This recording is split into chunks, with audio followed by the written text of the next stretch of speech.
Dalam rangka Hari Lingkungan Hidup Sedunia 5 Juni 2023 lalu, Ditjen PPKL KLHK bersama Pupuk Iskandar Muda melakukan kegiatan Indonesia Coastal Clean Up di Pantai Seroja, Pusong, Blangna, Lengmame, Kecamatan Muara 1, Kota Lok Semawe. Dalam kegiatan tersebut, sampah organik yang terkumpul mencapai 5 ton lebih. Kegiatan Indonesia Coastal Clean Up ini melibatkan DLHK Kota Lok Semawe dan Aceh Utara, Muspika Dewantara dan Muara 1, komunitas lingkungan hidup, sekolah, dan berbagai komunitas lainnya.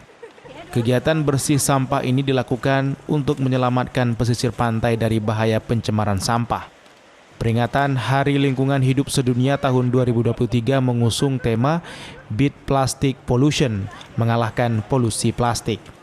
Selama ini, polusi plastik dalam kondisi yang sangat memprihatinkan. Sebagian besar pencemaran yang bermuara di laut merupakan sampah plastik. Manajemen PT PIM mengatakan PIM berusaha melakukan pembersihan di bibir pantai sebagai bentuk kegiatan pengelolaan lingkungan secara bertahap dan memberikan manfaat yang luas khususnya kepada masyarakat. Kegiatan pembersihan pantai diharapkan dapat memperbaiki kualitas lingkungan dan sekaligus dapat memberikan dampak ekonomi bagi masyarakat sekitar. Program Coastal Clean Up diharapkan mampu meningkatkan kesadaran masyarakat dalam menjaga kebersihan lingkungan.